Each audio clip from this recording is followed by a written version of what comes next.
हो, पर इस वक्त घर पर उसके अलावा और कोई नहीं है। और तभी अचानक से उसे किसी का एक हाथ जमीन पर चलता हुआ नजर आता है, जिसको देखकर उसकी चीख निकल जाती है। घर वापस आते केविन को नेटली सोफे पर सोती हुई नजर आती है। केविन उसको उठाकर पूछता है कि तुम यहाँ पर क्यों सो रही हो। नेटली उसे बताती है कि उसको नहीं पता कि वो यहाँ पर कैसे आई, पर उसने किसी का हाथ जमीन पर चलते हुए देखा। वो केविन को सब बताती है कि उसके साथ इस घर में कुछ अजीब चीजें हो रही है। केविन कहता है कि तुम शायद कोई बुरा सपना देख रही होगी, पर नेटली को पूरा विश्वास था कि वो कोई सपना नहीं था। अगली सुबह ये दोनों कंसल्टेंट के पास जाते हैं। नेटली उसको भी सारी बात बताती है, लेकिन केविन अभी भी उसकी बात पर यकीन नहीं करता है। उसको लगता है कि नेटली इस घर से जाने के लिए ये सब चीजें कर रही है, क्योंकि स्टार्टिंग से ही उसको ये घर पसंद नहीं है। इस बात पर इन दोनों की लड़ाई भी हो जाती है, लेकिन घर वापस आते हुए केविन नेटली को प्यार से समझा देता है। वहीं अब हम इनके घर पर देखते हैं कि नेटली की बहन डेनी खाना रखने आई होती है, क्योंकि आज नेटली की मॉम उससे मिलने आ रही है। डेनी ओडी को खाना देकर ऊपर जाने लगती है कि तभी उसे किचन से नल चलने की आवाज आती है, इसलिए वो नल को बंद करने किचन में चली जाती है। और जैसे वो नल को बंद करके आगे बढ़ती है, उतने में वो नल फिर से चालू हो जाता है। ये देखकर डेनी के होश उड़ जाते हैं। वो फौरन डरते हुए ऊपर के रूम में आ जाती है और अपना फोन ढूंढने लगती है ताकि किसी को हेल्प के लिए बुला सके। पर तभी उसे ऊपर किसी के आने की आवाज सुनाई देती है, जिससे डरकर वो क्लोजेट में छुप जाती है। और तभी एकदम से पीछे से कोई उसको खींच कर ले जाता है और डेनी गायब हो जाती है।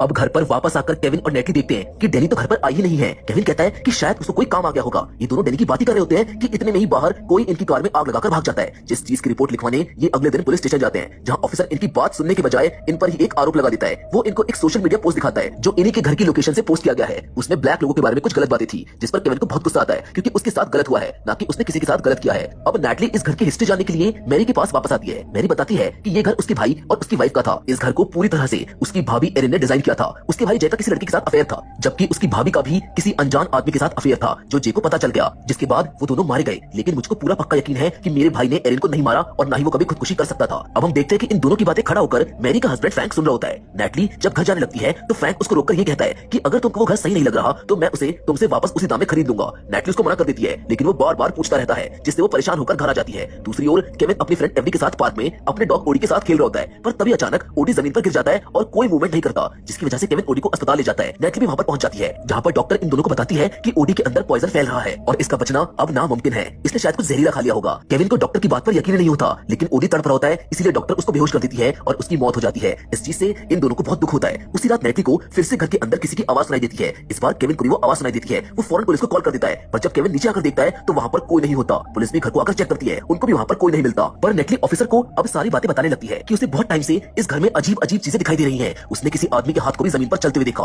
केविन को नेटली पर गुस्सा जाता है कि वो ये बेतुकी बातें पुलिस को क्यों बता रही है। वो इन बातों पर विश्वास नहीं करता और ऑफिसर भी नेटली की बातों पर विश्वास नहीं करता है। अगले दिन केविन पूरे घर में सीसीटीवी कैमरे लगा देता है, पर काम पे आज उसकी तबीयत खराब हो जाती है। घर पर नेटली जब अपने फोन को चेक करती है तो फोन में सोते हुए उसकी कई सारी फोटोज होती हैं, जिसमें केविन भी उसके साथ सो रहा है। अब सोचने वाली बात यह है कि अगर केविन और नेटली इस फोटो में है तो ये फोटो किसने खींची। इस बात को लेकर नेटली बहुत ज्यादा डर जाती है और इतने में ही कोई उसके गेट पर नॉक करने लगता है। वो फौरन पुलिस को कॉल करती है कि कोई उसके घर में घुसने की कोशिश कर रहा है, पर जब वो बाहर खिड़की की ओर दिखती है तब उसकी नजर एक पेड़ की शाखा पर पड़ती है जो खिड़की से टकरा रही थी। यानी वो नॉक करने की आवाज उस पेड़ की शाखा की वजह से आ रही थी, जिसके बाद वो पुलिस से कहती है कि अब सब ठीक है और वो सुकून की सांसें भरती है। लेकिन तभी उसको एक बड़े आदमी की परछाई घर में दिखाई देती है, जिसको देखकर वो नीचे की ओर भागती है और फिर दोबारा पुलिस को फोन करती है। पर इस बार पुलिस को लगता है कि पिछली बार की तरह इस बार भी ये कोई मजाक कर रही होगी, इसीलिए वो नेटली को ज्यादा सीरियस नहीं लेते। नेटली अपने रूम में लॉक हो जाती है और जब उसको यकीन हो जाता है कि अब शायद बाहर कोई भी नहीं है, तब वो हल्के कदमों से बाहर की ओर जाती है। पर तभी एक आदमी उसकी ओर भागता हुआ आता है, जिससे बचने के लिए नेटली बालकनी से पूल में जंप कर देती है। इतने में ही केविन घर आ जाता है। वो उसको पूल से बाहर निकालता है। केविन के बुलाने पर पुलिस भी यहाँ पर आ जाती है, पर उनको यहाँ पर फिर से कुछ नहीं मिलता। इतना सब कुछ हो जाने के बाद नेटली केविन से कहती है कि अब वो यहाँ पर एक और दिन नहीं रह सकती, जिस पर केविन को गुस्सा आ जाता है और इनके बीच बहस होने लगती है।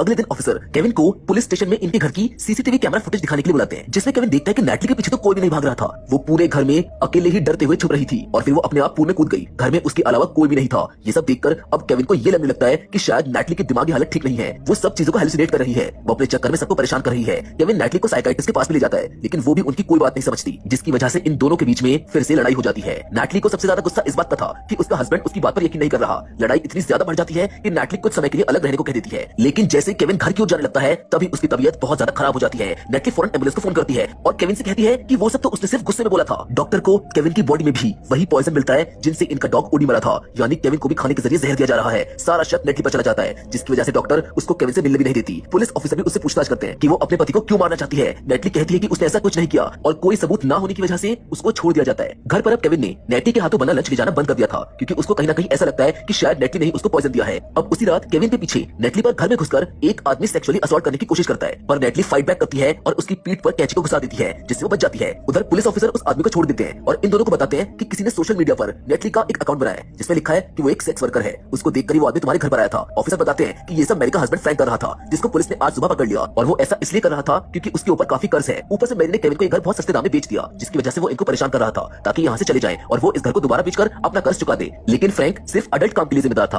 बाकी इनके घर में नेटली के साथ जो भी अजीब चीजें हो रही थी उसमें फ्रैंक का कोई भी हाथ नहीं था, यानी गड़बड़ कुछ और ही है। घर जाकर नेटली अपने रूम में एक वीडियो कैमरा लगा देती है, जिसके बाद वो केविन से कहती है कि उनका रिश्ता अब कुछ ठीक नहीं है, तो शायद उनको कुछ दिन अलग रहना चाहिए, क्योंकि केविन अब नेटली पर विश्वास नहीं करता। अगले सुबह केविन अपने कॉलेज प्रोजेक्ट के लिए अपनी फ्रेंड एवरी के घर पर जाता है, जहाँ उसके फोन पर नेटली का मैसेज आता है कि आज तुम घर मत आना। वहीं दूसरी ओर नेटली को रात को अपनी कही हुई बात पर अफसोस होता है, इसलिए वो केविन के लिए एक डिनर डेट अरेंज करती है और केविन को फोन करके सॉरी बोलते हुए कहती है कि वो उससे बहुत प्यार करती है और उसको जल्द ही घर आ जाना चाहिए। जिस पर केविन कहता है कि अभी थोड़ी देर पहले तुमने ही मुझको मैसेज करके आज घर न आने को कहा था। नेटली अपने फोन को चेक करती है, जहाँ पर वो देखती है कि वो मैसेज सच में उसके फोन से ही गया था, लेकिन वो उसने नहीं भेजा। वो फौरन अपने रूम में लगे वीडियो कैमरा को चेक करने लगती है और वीडियो देखकर उसके होश उड़ जाते हैं। वीडियो में हम देखते हैं कि जब वो सो रही थी तब उसके बेड के नीचे से एक आदमी निकलता है, जो उसके फोन से मैसेज करके वापस बेड के नीचे चला जाता है, जिसको देखकर नेटली के होश उड़ जाते हैं। और इससे पहले वो किसी को फोन करके बता पाती, तभी वो आदमी उस पर पीछे से हमला कर देता है। जब नेटली की आंखें खुलती है तो वो अपने आप को बंधे हुए घर के अंडरग्राउंड हिस्से में पाती है, जहाँ पर बहुत सारे सीसीटीवी कैमरा और इस घर के पुराने ओनर के फोटोज लगे हैं। वहाँ पर उस अनजान आदमी का फोटो भी लगा होता है, जिसके साथ मैरी की भाभी एरिन का अफेयर चल रहा था, जो कि यही आदमी है। ये आदमी पूरी तरह से देखने में जंगली लगता है। वो नेटली को इंजेक्शन से बेहोश करने वाला होता है, पर तभी नेटली उससे झूठ बोलती है कि वो अपने पति केविन से प्यार नहीं करती, तुम उसे मार दो, जिसके बाद हम दोनों यहीं पर रहेंगे। इतने में केविन भी घर पर आ जाता है, जिसको देखकर ये आदमी उसको मारने के लिए ऊपर जाता है। केविन को लगता है कि शायद नेटली सोने चली गई है और वो बेड पर किसी और को नेटली समझकर हक कर लेता है, पर जिसको उसने हक किया था वो डैनी की डेड बॉडी होती है, जो खून से लथपथ है, जिसको देखकर केविन के होश उड़ जाते हैं। इतने में ही वो आदमी पीछे से केविन पर हमला कर देता है। केविन उसको धक्का देकर दूर फेंकता है, जिससे उसका इंजेक्शन गिर जाता है। इतने में नेटली भी अपने हाथ की हड्डी को तोड़कर रस्सी से आजाद होकर ऊपर आ जाती है, जिसको वो आदमी जान से मारने वाला होता है, पर तभी केविन उसको वही इंजेक्शन लगाकर अधमरा कर देता है, जिसका फायदा उठाकर नेटली उसके सीने में कैंची घुसा देती है और वो आदमी मारा जाता है। थोड़ी देर के अंदर यहाँ पर पुलिस भी आ जाती है, जिसके बाद केविन की बातों और सीसीटीवी फुटेज को देखकर पुलिस सब कुछ समझ जाती है। केविन नेटली से माफी मांगता है कि उसने उसकी किसी भी बात पर विश्वास नहीं किया, जिसके कुछ दिन बाद ये इस घर को खाली करके कहीं और चले जाते हैं। लेकिन एंड में हम एक बार फिर से क्लोजेट के डोर को अपने आप खुलता हुआ देखते हैं, यानी घर में अभी भी कोई है, जिसके साथ ये कहानी यहीं पर